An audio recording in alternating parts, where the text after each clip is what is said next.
எல்லோருக்கும் வணக்கம் நண்பர்களே. இன்னைக்கு நம்முடைய வீடியோவில் எதை பற்றி பார்க்க போகிறோன்னா, முருகனுக்கு பெரும்பாலும் நீங்கள் செவ்வாய்க்கிழமை சஷ்டி திதி கிருத்திகை திதி நாங்கள் விரதம் இருப்பீங்க.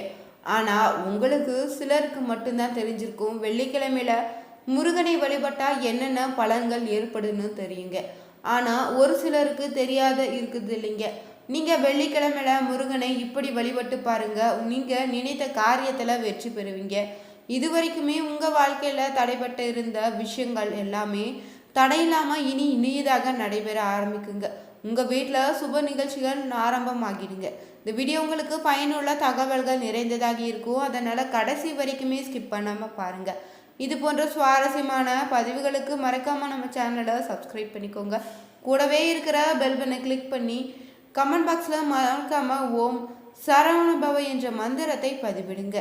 மேலும் உங்களுக்கு ஜோதிட ரீதியான சந்தேகம் இருந்துச்சுன்னா ஜோதிடத்தில் ஒரு தெளிவான பதிவையும் பரிகாரத்தையும் பெற்றுக்கொள்ள நீங்கள் வீடியோவில் டிஸ்கிரிப்ஷனில் கொடுத்துருக்க நம்பருக்கு மறக்காமல் கால் பண்ணி தெரிஞ்சுக்கோங்க. நண்பர்களே, வாங்க வீடியோக்குள்ளே போகலாம். முருகனுக்கு நீங்கள் பெரும்பாலுமாக பார்த்தீங்கன்னா செவ்வாய்க்கிழமை சஷ்டி திதின்னு கிருத்திகை திதி நாட்கள் தான் உகந்த நாளாக எண்ணி வழிபடுவீங்க. அது என்ன, வெள்ளிக்கிழமை பார்த்தீங்கன்னா முருகனுக்கு ரொம்ப பிடித்த வழிபாடு நாளுன்னு சொல்லப்படுது. இதுவரை நீங்கள் கேள்விப்படாத வழிபாடாக தாங்க இது இருக்குது. உங்களுக்கு முருகனை பிடிக்குமா? அப்போது முருகனுக்கு பிடித்த சில விஷயங்களை நீங்கள் தெரிந்து வைத்துக்கொள்வது ரொம்பவே நல்லதுங்க. அதற்காக தான் இந்த வீடியோவில் நம்ம சொல்ல வரோங்க. முருகனுக்கு பிடித்தமான இந்த விஷயத்தை நீங்கள் தெரிந்து கொள்ளணுங்க. வெள்ளிக்கிழமையில் நீங்கள் மாலை நேரத்தில் இந்த விஷயங்களை எல்லாம் உங்கள் வீட்டு பூஜை அறையில் பின்பற்றி செய்து வந்தாலே முருகனுக்கு மிகவும் பிடித்தவர்களாக நீங்கள் மாறிடுவீங்களா? அப்படின்னு வழிபாடு தெரியுமாங்க. முருகனுக்கு என்ன ரொம்ப பிடிக்கும்? முருகனுடைய அம்மா பராசக்தி ரொம்ப ரொம்ப பிடிக்கும். பராசக்தி உகந்த நாள் தாங்க இந்த வெள்ளிக்கிழமை. சுக்கிர பகவானை வசூல் செய்ய வேண்டும்னா அதற்கு உகந்த நாளும் வெள்ளிக்கிழமைன்னு சொல்லலாம். இந்த நாளை நீங்கள் முருகனை நினைத்து பின் சொல்லக்கூடிய வழிபாட்டை செய்து பாருங்க. அம்பாளுடைய அருளும் உங்களுக்கு கிடைத்திடுங்க. சுக்கிரனுடைய அருளும் உங்களுக்கு பரிபூர்ணமாக கிடைத்திடுங்க. கூடவே முருகப்பெருமானுடைய அருளும் உங்களுக்கு கிடைக்குங்க. எப்படி ஒரே கல்ல 3 மாங்காய்ன்னு சொல்லலாம். வாசம் நிறைந்த சுத்தமான குங்குமத்தை எடுத்து வச்சுக்கோங்க. முதல்ல அதில் கொஞ்சம் தண்ணீர் இல்லைன்னா பன்னீர் ஊற்றி கரைத்து இந்த குங்குமத்தை தொட்டு வீட்டில் திரிசூல வேல் வரைய வேணும். மணப்பலகையில் வரைந்தாலும் சரிங்க, இல்லை அலமாரின் மீது வரைந்தாலும் கூட பரவாயில்லைங்க. இல்லையோ தரையில் கூட நீங்கள் வரையலாங்க. உங்கள் வீட்டு பூஜை அறையில் எது சௌகரியமாக இருக்குதோ அந்த இடத்துல நீங்கள் திரிசூலத்தையும் வேலையும் குங்குமத்தால் வரைந்துடுங்க. பூஜை அறையில் நீங்கள் இப்போ விளக்கேற்றி பராசக்தி முருகப்பெருமானை மனமுருகி வேண்டிக்கோங்க. இந்த ஒரு மந்திரத்தை சொல்ல வேண்டுங்க. ஓம் சக்தி பராசக்தி வேல் வேல் வெற்றிவேல். இந்த 2 மந்திரத்தை சொல்லி வேண்டி உங்களுடைய வேண்டுதல் என்னவோ முருகனிடமும் அந்த சக்தியிடம் கேட்டுடுங்க. கேட்டதெல்லாம் உடனே உங்களுக்கு கிடைத்திடுங்க. உங்களுடைய மன பயமானது இதன் மூலம் நீங்கிடுங்க. புது முயற்சிகளை மேற்கொள்ளும் போது எந்த தடுமாற்றமும் இனி உங்களுக்கு ஏற்படாது. இந்த வழிபாடு பார்த்தீங்கன்னா ஒரு நல்ல பயனை உங்களுக்கு ஏற்படுத்தி தருங்க. வெற்றி மேல் வெற்றி உங்களுக்கு கிடைத்திடுங்க. உயர் பதிவுகள் கிடைத்திடுங்க.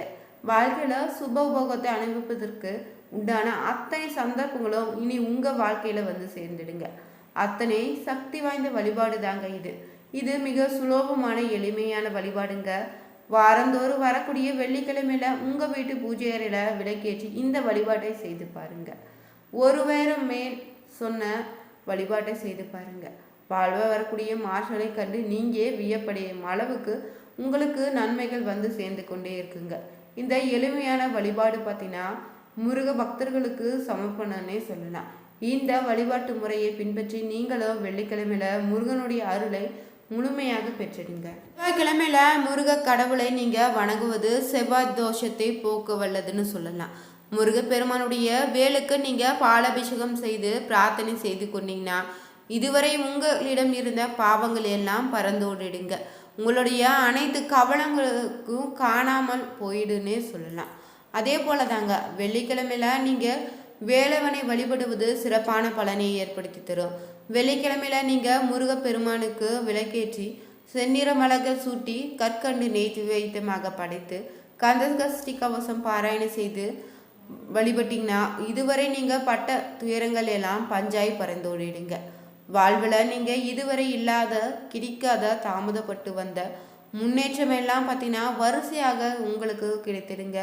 வீடு மனை யோகம் தருவதில் முதலிடம் எப்போதுமே பார்த்தீங்கன்னா முருகனுக்கு தாங்க. முருகனை நீங்கள் மனதார வேண்டினா உங்கள் ஆசைப்படி நீங்களும் புது வீடு கட்டுவதற்கான யோகத்தை பெறுவீங்க. மிக வழிபாட்டில் பார்த்தீங்கன்னா சிறப்பான ஒரு நாளாக தாங்க வெள்ளிக்கிழமை அமையும். இந்த வெள்ளிக்கிழமையில வழிபடுவது சிறப்பான பலன்களை ஏற்படுத்தி தருங்க. வெள்ளிக்கிழமையில விரதம் இருந்து அனுஷ்டிப்பது நற்பலன்களை உங்களுக்கு ஏற்படுத்தி தருங்க. இந்த விரதம் பார்த்தீங்கன்னா பெரும்பாலுமே முருகப்பெருமானுக்கும் லட்சுமி தேவியும் நர கிரகங்களில் ஒருவராக இருக்கக்கூடிய சுக்கிரனுக்கு அருளை பெறுவதற்காக நாம் வெள்ளிக்கிழமையில பொதுவாக விரதம் இருப்போம். வெள்ளிக்கிழமையில விரதம் இருந்து வந்தாலே நமக்கு பார்த்தீங்கன்னா லட்சுமி முருகன் சுக்கிரன் ஆகிய 3 பேருடைய அருளையும் நம்ம பெறலாங்க. இந்த விரதத்தை ஏதாவது ஒரு மாதத்தில் வருகின்ற 3வது வெள்ளிக்கிழமையில இல்லைன்னா கடைசி வெள்ளிக்கிழமையில நீங்கள் தொடங்கிடணும். 11 வாரம் மட்டும் இந்த விரதத்தை அனுஷ்டிக்கணுங்க. வயதை பொறுத்து ஆயுள் முழுவதும் கூட இந்த விரதத்தை நீங்கள் கடைபிடிக்கலாங்க. வெள்ளிக்கிழமை விரதம் இருக்க நினைப்பவங்க முதல்ல நீங்கள் ஏதாவது ஒரு மாதத்தில் வரக்கூடிய 3வது இல்லைன்னா கடைசி வெள்ளிக்கிழமையை தேர்வு செய்துக்கோங்க. பின்னர் ஒவ்வொரு வெள்ளிக்கிழமையிலும் அதிகாலையில் எழுந்து விட்டு சுத்தப்படுத்திக்கோங்க. வீட்டை கோலம் போட்டு சுத்தமாக அந்த நாளை வச்சுருக்கணும். வீட்டை சுத்தம் செய்ததும் விரதம் இருப்பவங்க முதல்ல நீராடிட்டுங்க. வீடு முழுவதும் சாம்பிராணி புகை போட்டு தெய்வீக மனம் கமலும் கூடிய சூழ்நிலையில் வச்சுருக்கணுங்க.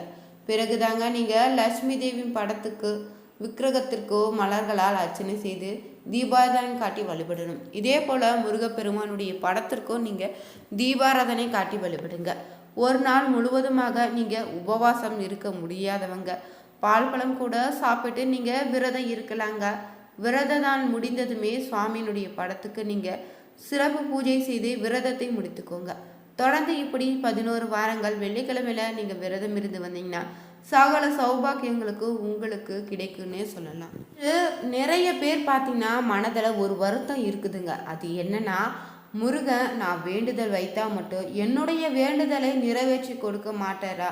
பல வருடங்களாக நான் முருகப்பெருமானை வழிபட்டு எனக்கு வாழ்க்கையில் கஷ்டம் மட்டும்தான் பின்தொடருதுன்னு கவலைப்படுவீங்க இருப்பீங்கள்ல. சில பேர் முருகனை கும்பிட்டு நம்பிக்கை இழந்து முருகப்பெருமானையும் வழிபாட்டையை கூட கைவிட்டு இருப்பீங்கள்ல. அது ரொம்பவே தவறுங்க. முருகனை கும்பிட உங்களுக்கு சோதனை அதிகமாக வருதுன்னா இந்த சோதனைக்கு பின்பு உங்களுக்கு ஒரு சாதனை காத்து கொண்டு இருக்கிறது தாங்க அர்த்தம். நிறைவேறாத வேண்டுதல் நிறைவேற்ற எளிமையான இந்த ஒரு வழிபாடை செய்து பாருங்க. முருகப்பெருமான் உங்களுக்கு பிடித்த முருகன் பார்த்தீங்கன்னா திருச்செந்தூர் முருகன், திருத்தணி முருகன்னு, வடபழனி முருகன், சிறுவாபுரி முருகன்னு எந்த முருகனாக கூட இருக்கட்டுங்க. உங்களுக்கு இஷ்டப்பட்ட ஒரு முருகனை மனதெல்லாம் நீங்கள் முதல்ல நினச்சிக்கோங்க. பூஜை அறையில் நீங்கள் ஒரு விளக்கு ஏற்றிடணும். ஒரு வெள்ளை பேப்பரை எடுத்து 4 முனைகளையும் நீங்கள் மஞ்சள் வச்சிடுங்க. நடுவில் ஒரு மஞ்சள் பொட்டு வச்சிடணும். முதல்ல நீங்கள் எழுதக்கூடியது பார்த்தீங்கன்னா ஒரு மந்திரம் தான், ஓம் சரணபவ மந்திரம். அந்த காகத்தில் நடுவில் உங்களுடைய கோரிக்கை ஒன்றை கோரிக்கையாக ஒரே வரியில் எழுதி கீழே உங்களுக்கு பிடித்த முருகனுடைய பெயரை துணையை கூப்பிட்டுக்கோங்க. உங்களுக்கு திருச்செந்தூர் முருகன் பிடிச்சிருந்தா திருச்செந்தூர் முருகனின் பெயரை எழுதிக்கோங்க. அந்த முருகனை துணையாக எழுதி மடித்து பூஜையில் இருக்கக்கூடிய முருகப்பெருமானுடைய படத்திற்கு கீழே இந்த காகிதத்தை வச்சிடுங்க. தினமும் அந்த முருகனை நினைத்து நீங்கள் பூஜை அறையில் விளக்கேற்றி எழுதிய கோரிக்கையை கட்டாயம் நிறைவேறணும்னு முருகனை செல்லமாக வேண்டிக்கோங்க. இதில் எந்த தவறும் கிடையாதுங்க. உரிமையோடு நீங்கள் கேட்டு போராடுங்க. நிச்சயம் நீங்கள் கேட்ட வரம் பார்த்தீங்கன்னா 48 நாட்களில் கிடைத்திடுங்க. அந்த பேப்பர் எழுதிய கோரிக்கை நிறைவடைந்த பிறகு நீங்கள் பார்த்தீங்கன்னா அந்த பேப்பரில் எழுதிய முருகன் பெயர் இருக்கக்கூடிய கோவிலுக்கு சென்று ஒரு காணிக்கையோடு கோவில் உங்களுக்கு பயனுள்ளதாக இருக்கணும்னு நினைக்கிறேன். அதனால் மறக்காமல் நம்ம சேனலுடைய பெல் பட்டனை கிளிக் பண்ணி சேனலை சப்ஸ்கிரைப் பண்ணிக்கோங்க. மேலும் உங்கள் வீட்டுக்கு அருகில் இருக்கக்கூடிய முருகனுடைய பெயரை கூட கமெண்ட் பாக்ஸில் பதிவிடுங்க.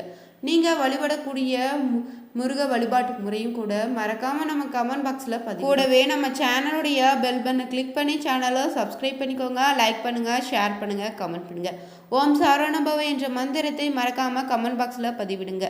Thank you viewers.